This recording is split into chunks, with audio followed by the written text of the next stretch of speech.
A ideia é a gente discutir um pouco a respeito do que são almas gêmeas. É um tema da moda, já virou até tema de telenovela, não é isso? E muitas vezes a gente tem uma posição meio dual. Isso existe, isso não existe, isso é fantasia, isso é mesmo tema de telenovela. O que vem a ser a alma gêmeas? Existe essa possibilidade?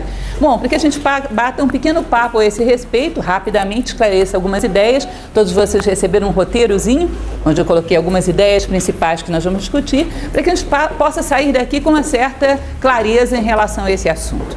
Vocês vão ver, eu tenho um hábito curioso de, antes de falar sobre um tema, dar uma olhada sobre o que se diz hoje em dia. Hoje há muita fantasia sobre isso. Uma mistura de tradições orientais com ocidentais, onde no final das contas a gente não entende nada. Então eu acabei me guiando mais pelo conceito platônico mesmo, que é aquele que me parece mais sensato, mais apropriado. E vamos tentar entender um pouquinho o que seria isso. Para começo de conversa, o que são almas? Bom, Platão não era um religioso, era um filósofo. Qual é a acepção de alma? Do que ele estava falando quando falava de alma? Eu coloquei para vocês 2 desenhozinhos, na verdade 3, um do lado do outro, logo aí no início. Uma estrutura de um triângulo com um quadradinho, ao lado 3 círculos entrelaçados e por final um bastão com asas. Essas são representações do homem na Grécia e na Índia. De um lado, aquilo que a gente chama de constituição septenária, e do outro, o caduceu de Mercúrio, que é o que os gregos utilizavam, que o próprio Platão utilizava. Isso é importante para que a gente entenda o que vem a ser alma. A alma vem de ânima, aquilo que anima, aquilo que te motiva, aquilo que te movimenta. Então, se nós percebermos, tivermos mais ou menos uma noção do que eles estão querendo dizer aí, vamos usar o caduceu, que é esse que está aí no meio. Vocês vão perceber que eles dizem que o homem é composto de 3 núcleos. Soma, que é uma parte física energética, essa parte densa, esse robozinho que nós temos aqui.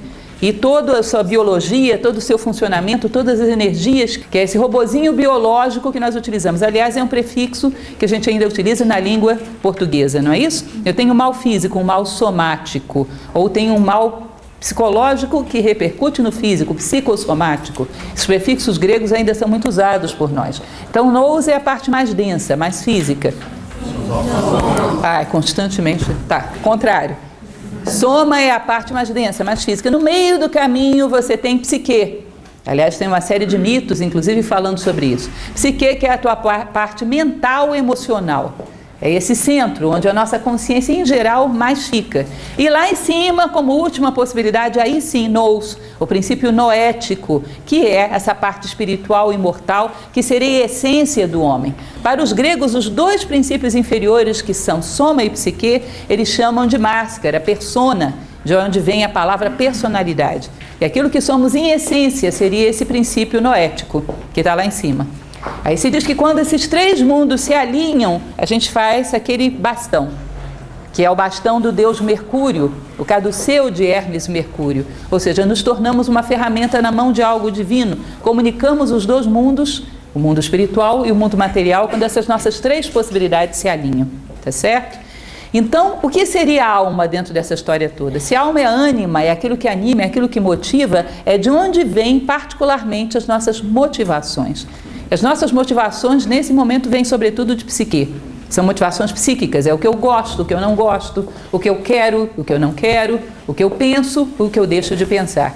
Então, como dizia o meu amigo Platão ainda há pouco, se fôssemos pegar só esse mundo psíquico e procurar qual é o nosso gêmeo, não seria muito difícil, porque está cheio de gêmeos pela praça fora, com os mesmos defeitos psíquicos que temos. Não é isso? Com as mesmas tendências, com os mesmos gostos e rejeições. Na verdade, a ideia da alma gêmea era mais do que isso, para a tradição platônica e para outras tradições. Era uma união não só nesse mundo, mas nos 3 mundos, tá? Nas 3 possibilidades. Então, Platão falava que o homem pode se unir ao outro através de qualquer uma dessas 3 possibilidades. O soma, o psique e o nous, tá certo? Daí vem um outro conceito, que nós não vamos abordá-lo muito aqui, porque seria uma longa história, que é o conceito do amor platônico. O próprio Platão falava um pouco dele ainda agora, né? Do amor como a busca daquilo que nos falta. É um sentimento de incompletude em cada um desses planos que nos leva a buscar algo e que vai gerar 3 possibilidades, 3 tipos de amor. Existe um determinado mito que ele conta no banquete, que ele fala que haveria 2 seres divinos, que são Poros e Pênia, que um representa a fortuna e outro a miséria, e que juntos teriam gerado esse gênio que é o amor, que é um meio termo entre a plenitude, a fortuna e a total carência que é a miséria. Ele teria algo, mas lhe faltaria muito para ser completo. E essa busca de completude, essa busca de unidade, essa sede de realização seria o impulso que movimentaria os seres na direção do amor. Ou seja, todo o universo, segundo uma tradição grega, como Hesíodo, como Platão, como muitos outros, se movimentaria na busca de uma completude perdida, na busca de uma unidade perdida. É a busca daquilo que nos falta. Agora, essa busca é mais bem realizada quanto mais sabemos o que é realmente que nos falta. Se temos uma concepção de que o que nos falta é apenas do plano físico, teremos um amor apenas físico. Se temos uma concepção de que o que nos falta está apenas no plano psíquico, teremos um amor apenas psíquico. Se temos alguma percepção desse mundo noético, espiritual, e sentimos alguma necessidade aí, temos alguma necessidade de completude aí, teremos também uma completude no plano espiritual, que aí você terá realmente almas gêmeas. Vamos tentar entender isso um pouquinho mais devagar, com calma, para chegarmos a entender. Imaginem vocês o que são duas pessoas que se unem única e exclusivamente pelo plano físico. Infelizmente, é a tônica das uniões do nosso momento histórico. Se vocês forem olhar historicamente, vivemos um momento romântico, a coisa de uns 100 anos atrás, 100 e poucos anos, onde a união era mais psíquica. Agora caímos mais no físico. É a união somática, é a união do soma. Bom, para a filosofia, essa união, que hoje está tão em moda porque é uma sociedade que identifica felicidade com prazer, felicidade não é mais realização, não é mais algo mais profundo, é prazer. Então, a união entre os homens é muito comum que se dê só nesse plano do soma. É muito comum, como dizia um outro filósofo, Kant, que um homem use o outro como mero objeto de satisfação das suas necessidades e não como um sujeito, na mesma condição que ele, com as mesmas necessidades que ele. Então é muito comum numa sociedade tão materialista de objetos descartáveis que se busque no outro o objeto mais disputado e mais cobiçado do mercado. E que a união se dê só num plano de uso, o que o outro pode me proporcionar. Ou seja, uma união mais no plano físico. O que a filosofia diz? O que os filósofos diziam nessa união no plano físico? Se ela é uma união meramente de apetites, de desejos, de prazer, vocês acham que a união dessa pessoa que busca alguém com essa motivação é muito diferente da união de alguém, por exemplo, com uma barra de chocolate, quando tem fome? Tem algum chocolatra aqui? A união com uma barra de chocolate é o quê? É agradável, me dá um momento de prazer, né? Terminou, acabou. Eu não fico pensando o dia inteiro, a barra de chocolate acabou. Não é isso? Eu uso e descarto, não é assim? E existe uma outra característica curiosa nesse amor somático. Ele se esgota com a repetição muito intensa do objeto. Não é assim? Digamos que um de vocês é um chocolatra. Vocês sabem que existe o regime do chocolate? Alguém já ouviu falar disso? Existem tantos na praça, né, que fica até difícil catalogar. Existe o regime do chocolate, que é exatamente para os chocolatras. Consiste no seguinte: você pode comer chocolate à vontade. Que maravilha, não é isso? Só tem um detalhe, só pode comer chocolate. Aí no primeiro dia, paraíso dos chocolatras, de todas as cores, de todos os tipos, suíços, brasileiros. Segundo dia, o que você tem no seu cardápio? Chocolate. Bom, já não é tão agradável assim, né? Terceiro dia, adivinha o que tem no cardápio? Chocolate. Quarto dia, você já matou qualquer chocolatra da face da terra e não suporta mais aquilo. Por quê? Por muito que você goste, te cause prazer o chocolate, a repetição de um mesmo tipo de objeto cansa os sentidos. Essa atração, quando ela se dá só no campo sensorial, somático, ela se alimenta pela novidade, pela variedade do objeto. Em relação ao chocolate é até admissível, mas em relação ao ser humano é cruel. Mas funciona mais ou menos da mesma maneira. Então a união, quando se dá só pelo soma, ela é muito rápida. Esgota-se quando o objeto começa a ser oferecido de forma muito repetitiva, esgota o paladar. E nasce uma necessidade de variedade. Aí essa brincadeira que nós temos hoje em dia do amor infinito enquanto dure, é o paladar infinito enquanto dure, não é isso? Então esse é o mais rápido e descartável dos amores. Bom, passando para um degrau seguinte, que é o degrau da alma psíquica do homem. Como é um homem que se une ao outro por esse degrau da psique? Bom, a psique ela funciona com uma lógica, é aquilo que eu gosto, é aquilo que eu rejeito. Eu busco as coisas que eu gosto, que são parecidas comigo, e rejeito as coisas que eu não gosto, que são diferentes de mim. Não é assim? Então é aquele típico casalzinho de namorados romântico. Eu gosto de tal filme. Ah, eu também. Eu gosto de tal livro. Eu também. Eu gosto de tal comida. Eu também. Somos almas gêmeas. Seremos felizes para sempre. Não é isso? Só que, percebam que coisa curiosa, o funcionamento da nossa própria psique. Vocês hoje gostam exatamente das mesmas comidas que gostavam 10 anos atrás? Não. E será que daqui a 10 anos ainda gostarão? Então aquilo que hoje é um ponto de encontro, vocês percebem que com o passar do tempo deriva e normalmente em direções diferentes? Será que daqui a 10 anos gostarão da mesma música, do mesmo filme, da mesma comida? Obviamente que não. A psique deriva, e ela vai derivando muitas vezes arrastada por modismos, arrastada por atrativos, que não derivam na mesma direção. Um vai para cá, o outro vai para cá. Então, o que é um ponto de união, com o passar do tempo deixa de ser. Tá? Então, esse amor psíquico costuma gerar uniões mais duradouras do que o somático, mas também não é algo que te garanta muita coisa. Muitas vezes gera aí uma relação que cai num hábito, num costume mútuo, mas o amor, propriamente dito, vai se correndo com o passar do tempo, que ele é baseado em afinidades transitórias. Tá? E o último ponto, lá em cima, que é o amor de nous, o amor noético, o amor dessa essência espiritual que todas essas tradições acreditavam que o homem tinha e que era a sua própria natureza verdadeira. Como será que seria isso? Como funcionaria isso? Imaginem, nós estamos num sábado à noite, às 19, quase 20 horas, né? É um momento onde toda a sociedade oferece um monte de programas de lazer, de diversão. É claro que foi muito divertida a entrevista do Platão, mas o fato de vocês estarem aqui, com certeza não é só por diversão. O fato de estarem aqui é porque tem alguma necessidade de algo mais, de conhecer em profundidade a si próprios, a qualidade das relações que estabelecem com a vida de pessoas à sua volta, de quererem ser melhores como seres humanos, de quererem ser um fator de soma na vida da humanidade, ou seja, um desejo de somar, alguma sede de alma, de fraternidade, de integridade, de honestidade, de bem. Alguma coisa disso existe dentro de nós, que quando alimentada, cresce. Vocês imaginem que dois seres humanos podem se unir por esse ponto? Quando olham os dois numa mesma direção, imaginem vocês que vocês vejam um ato de honra ou uma obra que os comove, alguma coisa bela, e isso te traga lágrima nos olhos. E a pessoa com quem você compartilha a tua vida, você passe isso e ela também ache belo e também se comova e também traga lágrimas nos seus olhos. Quando você vê alguma atitude de generosidade, de fraternidade, alguma coisa arde dentro do teu coração, querendo também ser a imagem e semelhança de um exemplo desse. E você olha a pessoa que está ao teu lado, vibra diante da mesma coisa, é a mesma nobreza, é o mesmo sonho, a mesma vontade, a mesma sede de ser humano.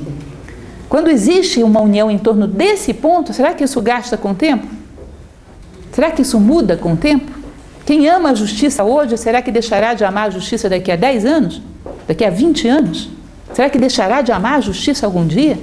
Quem ama a beleza, quem ama a bondade, quem ama a harmonia, quem tem uma sede de alma por se tornar mais humano, mais pleno, será que isso deixará de existir algum dia? Ou provavelmente se tornará mais intenso? Percebam que esse é um fator que não corrói, porque não pertence ao mundo material. Diziam os gregos que tudo aquilo que é filho de Cronos, o tempo, será devorado pelo seu pai. Lembram desse deus Cronos, que era um deus que devorava todos os seus filhos? Bom, esses sentimentos que eu estou falando para vocês não são filhos de Cronos. Ou a justiça é filha de Cronos, a fraternidade, o bem, essas coisas não são filhas de Cronos. Portanto, não podem ser corroídas por ele. Estão numa dimensão que ele não alcança.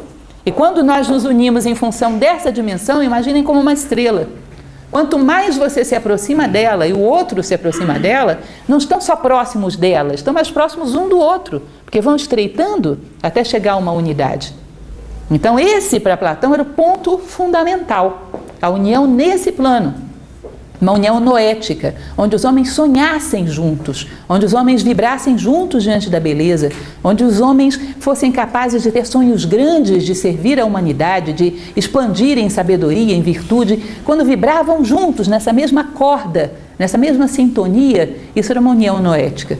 E uma união que quanto mais obtivessem nesse plano, mais próximos estariam.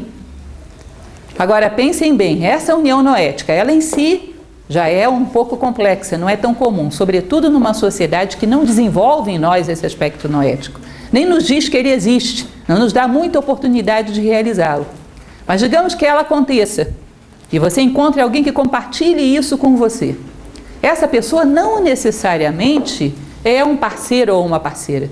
Isso pode ser alcançado, como dizia Platão, entre um mestre e um discípulo. Muitas vezes, ao longo das escolas de filosofia, como a academia, o vínculo entre mestres e discípulos era isso. Um discípulo tinha um sonho e o mestre o incentivava, mostrava a ele até as últimas possibilidades do seu sonho e o impulsionava para cima.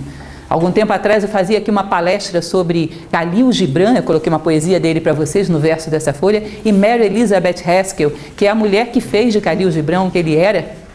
E ele escreve para ela num determinado momento: Mary, a coisa que eu mais amo em você é porque eu sempre ouço você dizer: eu gostaria de ver Khalil no alto daquela montanha. E por trás, no fundo da sua voz, calado, eu posso ouvir: eu gostaria de ver Khalil Gibran amanhã no alto dessa montanha. É maravilhoso ter alguém que nos sonhe no alto de uma montanha. E é maravilhoso ter alguém que acredite que podemos estar lá amanhã. Essa mulher, que foi Mary Elizabeth Haskell, com certeza é a grande responsável pela grandeza de Khalil Gibran. Sonhava com ele e o impulsionava para cima. Às vezes essa união pode se dar entre um mestre e um discípulo, pode se dar entre dois amigos. Gibran e Mary Haskell nunca foram casados, jamais. Ambos se casaram, não um com o outro. Pode se dar numa relação entre o pai e filho. Pode se dar em várias circunstâncias. E são almas gêmeas, de fato. Não resta nenhuma dúvida. Agora, o conceito de alma gêmea quanto a um casal, na acepção platônica, na acepção de alguns filósofos, ele é algo mais do que isso, uma possibilidade ainda maior e ainda mais rara. Ele dizia o seguinte: imagine que no caso de um casal, essas pessoas se encontrem lá em cima, correndo as duas atrás de uma estrela. E olhem para o lado, existe alguém com a mesma garra, com a mesma intensidade, correndo atrás dessa estrela. Logicamente, se correm atrás de uma estrela, amam a justiça, amam a fraternidade e amam as coisas que levam nessa direção. Ou seja, quem ama os fins, ama os meios. Isso acaba gerando uma afinidade psíquica. Porque se eu amo, por exemplo, a elevação de consciência em direção ao bem, eu vou amar, por exemplo, uma sinfonia de Beethoven, porque eleva a minha consciência em direção ao bem. Eu vou amar uma conversa de nível, porque eleva a minha consciência em direção ao bem. Isso acaba gerando afinidades psíquicas também. Aí se unem também no plano psíquico. E pode acontecer, eventualmente, de haver também uma atração física e se unirem também no físico. E aí Platão vai dizer que é o momento em que se fecha um circuito. Isso são as almas gêmeas. Se completa em todos os planos. Vocês imaginam que é um ser que qualquer necessidade que você tem, ele é capaz de responder no mesmo tom. Tem uma necessidade física, bom, se completam nesse plano. Descobriu algo belo, compartilho, e ele também vibra, também acha belo. Bom, paro para olhar os meus sonhos e vibrar diante dos meus sonhos e ele vibra junto. Ou seja, para falar de Deus, ele compartilha. Para falar de honra, ele compartilha. Para falar do livro que eu li, compartilha. E para compartilhar um carinho físico também. Quando isso acontece nos três planos, é um encaixe perfeito. Isso era o que eram as almas gêmeas. Raro? Sim, muito raro. Eu coloquei para vocês aí uma representação, que é uma representação oriental muito conhecida, que é o tal Yin e Yang, unidos, encaixados. Imaginem vocês, um desses sozinho não gira, só fica oscilando, não é isso? O outro também não gira, só fica oscilando. Quando existe esse encaixe perfeito, eles giram. Ganham uma velocidade evolutiva fora do comum e uma capacidade de serviço à humanidade fora do comum. São personalidades, em geral, históricas. Portanto, muito raro. Isso é uma coisa que às vezes as pessoas ficam um pouco desencantadas. Eu vim aqui, como disse Platão, para saber quem é minha alma gêmea. E a questão de encontrar uma alma gêmea, na história, é bem raro. E é uma questão de mérito individual de cada um. Porque é um encaixe que gera personalidades históricas. Então nós vamos ver que toda vez que a gente se manifesta no mundo, já falei sobre isso em algumas palestras como o ideal feminino, toda vez que a gente se manifesta, o mundo é dual. E o mundo, então, ele sempre vai gerar uma manifestação numa polaridade, masculina ou feminina, uma visão de um lado ou de outro. E a maneira como nós vamos plasmar os nossos sonhos, concretizar os nossos sonhos nesse mundo, então sempre vai considerar o ângulo daquela polaridade em que estamos. Então, se eu sou uma dama, eu vou ver o mundo segundo o aspecto de uma dama. E vou ver segundo essa polaridade. Vai me faltar alguma coisa. Se eu sou um cavalheiro, eu vou ver o mundo pelo ângulo de um cavalheiro. e vai me faltar alguma coisa. Portanto, a realização dos meus sonhos vai ser incompleta, porque vai haver algumas circunstâncias que eu vou bater e não vou reconhecer, porque não condizem com o ângulo pelo qual eu vejo a realidade. Agora imaginem vocês o que é um encontro entre dois seres onde não há nenhuma aresta. Completam-se nos 3 mundos. Não há nenhum desejo de um preponderar sobre o outro. Há um sentido de missão que ultrapassa as personalidades individuais. Qualquer circunstância que o mundo apresentar, eles são capazes de se sobrepor. Ao quente, ao frio, ao escuro e ao claro, ao macio e ao resistente, porque é a dualidade fundida numa unidade. Portanto, rola, gera velocidade. Eu falei para vocês de um exemplo belíssimo que poucos conhecem, que é essa anônima mulher chamada Mary Elizabeth Haskell, que esteve a vida inteira por trás de Khalil Gibran. Com certeza Gibran não seria o que foi se não fosse Haskell, que era tão grandiosa quanto ele. E quando vocês param para ler as cartas, você não sabe dizer qual é a carta mais bonita, se é dele ou dela. Trocaram cartas a vida inteira. E não tinha nenhum desejo de projetar o seu nome, nada. Mas fez de Gibran o que ele foi. Vão ver na história vários casos, por exemplo, para quem gosta de romances históricos, aquele maravilhoso romance de Christian Jacques, que é um romancista, mas também um historiador, quando ele fala de um casal antigo do Egito, que era Ramsés e Nefertari, tá? Onde ela era uma sacerdotisa e ele um candidato a rei, e os dois se unem e fazem um dos maiores governos que o Egito teve. Quando ele vira para ela e a pede em casamento, que ela vira para ele e diz: eu só te amo porque você ama mais ao Egito do que a mim. Porque se você amasse mais a mim do que o Egito, eu não aceitaria alguém assim do meu lado, não seria digno de mim. Vocês conseguem entender isso? Mais a humanidade, mais a unidade, mais a honra do que uma mera personalidade material. Alguém, para ser digno de estar ao meu lado, tem que amar uma estrela, não pode ser menos. E ele reconheceu nessa a mulher que ele queria como rainha, para fazer história, para fazer a grandeza do Egito. São poucas vezes que a gente tem depoimentos históricos de casos desse tipo, de seres que encaixam perfeitamente em todos os planos. Então geram uma velocidade fora do comum. Aí vocês podem dizer: bom, mas que desanimador isso, então nunca vou encontrar. Não é bem isso, tá? Não se trata disso. Na verdade, seja qual for a união, a convivência, ainda que não sejamos almas gêmeas, a convivência sempre nos enriquece. Não é sem razão que fomos feitos seres sociais. Ainda que não haja um encaixe perfeito nas arestas, exatamente nesse atrito das arestas, a convivência nos permite crescer. Quando o outro me incomoda em algo, evidentemente é porque esse algo é um elemento que dentro de mim ainda não está bem processado. Porque também essa mesma filosofia dizia: somos um microcosmo.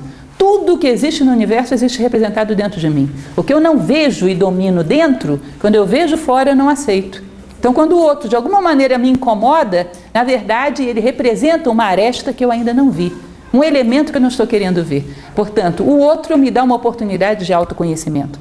Como dizia Marco Aurélio, a perda de um único ser humano me empobrece, porque significa um universo ímpar e irrepetível com o qual eu deixei de travar contato. Não precisa que o outro seja uma alma gêmea para que ele te permita crescer. Toda convivência, ao trabalharmos com a aceitação, a compreensão, no polir as arestas para estarmos em harmonia com os outros, disso se trata, isso nos leva à evolução. Isso vai nos fazer um dia seres dignos de termos almas gêmeas. Se formos olhar em última instância, todas as almas da humanidade são gêmeas, porque todas vieram da unidade. É o que eu coloquei para vocês nessa folha, esse é o mito de Osíris no Egito. Osíris, o grande deus da criação, cujo corpo foi espedaçado em infinitos pedaços e foram jogados nas águas do Nilo. As águas do Nilo são as águas da matéria, do mundo material. E esses pedacinhos do corpo de Osíris são essa chama de Nous, a identidade de cada um de nós, no meio do mundo material. Portanto, todos os seres são almas gêmeas. Um dia se encontrarão todos na unidade. Agora, o que você vai perceber é que esses seres que historicamente lograram encontrar almas gêmeas, vocês acham que eles as encontraram correndo atrás da alma gêmea? Ou correndo atrás de si próprios? Com certeza correndo atrás de si próprios e dos seus sonhos. Ao querer buscar demais, a uma carência afetiva excessiva de querer encontrar a alma gêmea, acaba por gerar delírios e fantasias. É aquela velha história, aquela piadinha sem graça dos dois amigos que depois de muitos anos se encontram e um havia se casado e o outro não. E aí um chega para ele e pergunta: ei, como é que foi? Você casou? Encontrou a mulher ideal? Encontrei, estou bem casado. E você? Não casou? Não, não casei. Por quê? Você não encontrou a mulher ideal? Encontrei. Ué, o que houve então? Ela também estava procurando o homem ideal. Pode acontecer. A mulher dos seus sonhos é o quê? É uma dama. Você é o cavaleiro? Não. Então não vai encaixar na hora que encontrar. Então é melhor que não encontre, pelo menos agora. Ou seja, considerar todo o relacionamento humano, seja ele qual for, como uma oportunidade. O outro te oferece uma oportunidade. Por aquilo que te atrai, por aquilo que te causa rejeição, é uma oportunidade de conhecer a si mesmo e polir arestas. Os homens não encontram a sua alma gêmea enquanto não encontram a sua própria alma original. Porque não há como você saber qual é a tua alma gêmea se você não conhece nem a tua própria alma. Ao buscar a si próprios em profundidade, ter uma meta, buscar desenvolver essa chama humana em nós, que é nous, acaba por um dia se unir não só a uma alma gêmea, mas a todas as almas gêmeas, que é o destino final da humanidade, é a volta à unidade. Como eu falava para vocês, esse hoje é um conceito que está muito sujeito a distorções. Como nós recebemos no Ocidente um impacto de muitas informações da filosofia oriental e não sabemos muito bem como processar isso, às vezes isso gera uma grande salada. Isso já teve até telenovela. O que é a alma gêmea? Eu encontrei com essa pessoa várias encarnações passadas e agora encontrei de novo. Isso é uma alma gêmea. Olha, cuidado, para quem acredita em reencarnação, você encontrar com uma pessoa várias encarnações e encontrar de novo agora pode ser karma coletivo. Podem ter feito uma grande besteira juntos e estão pagando até hoje. Isso não significa almas gêmeas. Cuidado. Então, é um conjunto de elementos que a gente não sabe manejar, a gente não sabe muito bem o que está fazendo, gera uma grande fantasia. Uma alma gêmea, nesse sentido ideal que eu falei para vocês, pode ser um único encontro, e em geral não é muito comum. Não sei se Ramsés voltou a encontrar Nefertari, ou se algum dia Gibran voltará a encontrar Mary Haskell, mas encontraram uma vez e fizeram história. Pode ser que nunca tenham encontrado e nunca mais encontrem. Mas encontraram e fizeram história. Por quê? Porque estavam os dois correndo não atrás de alma gêmea, mas atrás da sua própria alma. E de repente olharam para o lado e viram que tinha alguém correndo também. Tinha uma meta, tinha uma estrela.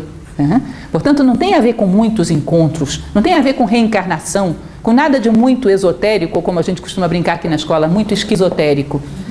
São coisas simples. A alma gêmea é coisa de homens completos, homens que estão buscando a sua própria alma. E ao buscar e encontrar a sua própria alma, podem compará-la e perceber alguém que tem uma alma gêmea. Porque senão, a alma gêmea é de desalmados. Como pode ser isso? É a ausência de almas gêmeas. Então não existe isso. Há que buscar a própria alma. Então a ideia das almas que se unem em torno de uma estrela, em torno de um ideal, não é simplesmente um mito romântico para a véspera de Dia dos Namorados, é um mito filosófico, porque a filosofia é amor à sabedoria. Amar a sabedoria é buscar desenvolver aquilo que de mais nobre existe em nós. E ao buscá-lo, nos aproximamos de todos aqueles que também buscam. E isso, consequentemente, tende a gerar também uma aproximação psíquica. E pode, eventualmente, gerar uma aproximação física. Ao fazê-lo, podemos vir a ter uma oportunidade histórica. Mas não é uma oportunidade simplesmente para curtirmos uma relação especial, mas de servir com particular eficiência à humanidade. Porque esses todos que foram almas gêmeas não usaram isso simplesmente para realizar as suas fantasias. Usaram para servir com particular eficiência à humanidade. Fizeram história, abriram rastro. Portanto, deixaram para nós possibilidades que a gente não conheceria senão através deles. E por isso se encontraram. Se encontraram porque tinham uma missão em comum. Então, hoje o nosso egoísmo é tanto que achamos que para realizar as nossas fantasias vamos encontrar uma alma gêmea. Para isso não precisamos muito. Para isso precisamos de um corpo gêmeo. E já está suficiente. Quando buscamos apenas prazeres. Tá certo? Bom, isso eram algumas ideias que eu queria trazer para vocês, como falei, de uma forma muito breve. Isso é um subtema dentro de um tema maior, que é o amor platônico. Eu recomendo para vocês, se interessam, se gostam desse assunto, que assistam o DVD do Amor Platônico. Nós temos uma série de DVDs que todas as nossas palestras, como essa mesmo, está sendo filmada, e dá para vocês aprofundarem mais no assunto. E, sobretudo, que venham para o curso de filosofia. Porque o curso de filosofia é a busca da própria alma, e, consequentemente, te facilita bastante encontrar a sua alma gêmea. Tudo isso faz parte do nosso programa do curso de filosofia.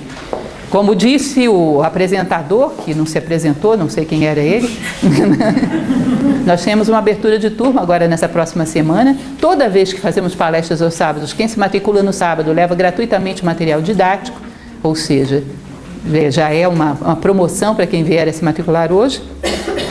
E espero ter a oportunidade de encontrar com vocês na próxima quinta-feira nessa abertura de turma. Aquele que busca a sua alma tem toda a possibilidade. Aliás, eu não concebo outro caminho para algum dia encontrar uma alma gêmea.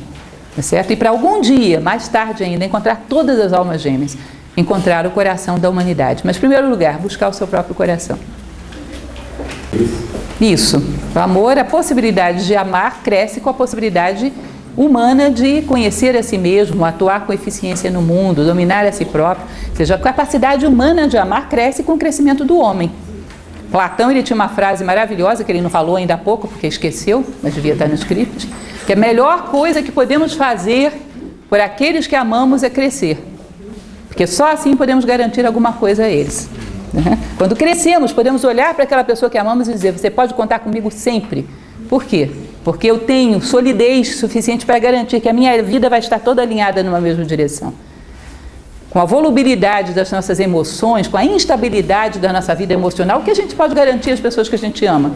Hoje eu estou com você, daqui a 10 anos vamos ver. Como se diz por aí, vamos ver o que pinta. Não é isso? O que podemos garantir às pessoas que amamos, se não crescemos como seres humanos? Então a melhor coisa que podemos fazer pelas pessoas que amamos é crescer, porque só assim poderemos garantir alguma coisa a elas. O que tem que se entender, imagina uma pirâmide egípcia. O ápice é um só. O ideal humano são valores, virtudes, sabedoria. O ideal evolutivo do homem é chegar à sabedoria. Isso é que é a base de qualquer filosofia. Um filósofo é um amante da sabedoria e considera que a evolução sempre se dá na direção da sabedoria. Tá? Agora, para você chegar no ápice da pirâmide, você pode ir por 4 faces, não é isso? Segundo a tua natureza. Porque, aliás, se eu tentar ir segundo a tua natureza e não segundo a minha, não vou chegar. Vou ser medíocre. Então, se eu sou um artista e você é um cientista, quanto mais a gente sobe em direção a esse ápice, mais eu vou entender a tua ciência e você a minha arte. E vamos nos encontrar lá em cima. Porque dizem que quando chega lá em cima, o homem não é uma coisa, é todas as coisas. Mas para subir, ele vai segundo a sua natureza. Daí a necessidade de encontro da individualidade. Eu conheço-te a ti mesmo. A pergunta é engraçada, mas é bem pertinente, porque todo mundo vive esse drama, né? É a história do Vinícius de Moraes, que seja infinito enquanto dure. Que, na verdade, como dizia Drummond, é uma rima, mas não é uma solução, porque isso não é assim. Platão dizia que o verdadeiro amor é infinito, não é amor. Agora, como ele dizia também, o verdadeiro amor tem que ser aprendido. O homem acha que amar é uma coisa automática. Aliás, é uma coisa engraçada que acontece, que eu comento sempre na minha palestra de amor. É como se você encontrasse uma pessoa e ela te dissesse: eu vou ser um grande pintor, eu quero ser um pintor que nem Leonardo da Vinci. Tá bom, passa 10 anos, você não encontra aquela pessoa. E um dia você pergunta para ela, encontra e pergunta: e aí, rapaz, mudou de ideia? Não, continuo com a mesma ideia, quero ser um grande pintor. Mas o que você está fazendo? Está estudando desenho, pintura, está em alguma escola de belas artes? Não, não precisa de nada disso. Como assim não precisa? Não, não precisa, só falta achar a pessoa certa. Na hora que eu achar uma pessoa bem parecida com a Mona Lisa, eu vou ser um grande pintor. Será? O que vocês acham? Ele vai achar uma pessoa bem parecida com a Mona Lisa e vai pintar isso aqui, ó. Sorriso enigmático. É isso que ele vai pintar. Não é isso? Porque ele encontrou a pessoa, mas ele não estava preparado para isso. Ou seja, o processo não é simplesmente trocar o objeto, é crescermos, mudarmos a nós mesmos, nos capacitarmos para amar, porque amor é uma questão de aprendizado. Nossa capacidade de amar cresce com o nosso próprio crescimento enquanto seres humanos. Muda o objeto, bom, vai ter um prazo de desgaste. E você vai ficar eternamente mudando o objeto. É como diz o nosso mestre Luiz Carlos: se não gosta do teu rosto no espelho, não muda o espelho. Porque isso não tem sentido nenhum, muda o teu rosto. E não adianta, vamos sempre chegar. Enquanto o nosso amor estiver só no nível físico, psíquico, vai gerar um nível de desgaste. O que eu faço? Mudo eternamente o objeto ou mudo a mim mesmo? É muito mais eficiente, muito mais filosófico. Né? Mas o que ele fala é o drama de todos os relacionamentos hoje em dia. Todos batem nesse ponto, podem não expressar, mas todos batem nesse ponto. Olha, na verdade você vai perceber que tem um fator. Normalmente quando você corre atrás de uma estrela, você vai ter uma união no plano noético, no plano espiritual. Consequentemente, deve ter uma união no plano psíquico também, porque vai gerar afinidade. Isso é uma coisa curiosa que acontece, por exemplo, modestamente no nosso caso, dentro da Acrópole. Quando uma pessoa lê um bom livro, da turma daqui, dos professores, e diz: olha, li um bom livro, você pode ler, porque normalmente a gente vai gostar. Por quê? As coisas que levam na mesma direção acabam gerando uma afinidade psicológica também. Tá? Agora, às vezes, o plano somático não liga. Existe uma diferença de idades, alguma diferença que não liga, não conecta. Porque também existe uma certa magia nesse plano somático. Também tem as suas leis e pode acontecer de não ligar. Aí são bons amigos. Agora, se liga, fechou o circuito. E aí é uma frase muito bonita que diz que todos os campos da natureza humana vêm participar do banquete da alma. Tá? O corpo, as emoções, tudo vem participar do banquete da alma. Tá? Porque cada plano tem aí a sua mecanicidade, tem as suas leis, e pode acontecer de não conectar no físico. Se conecta, fecha o circuito. Tá ok?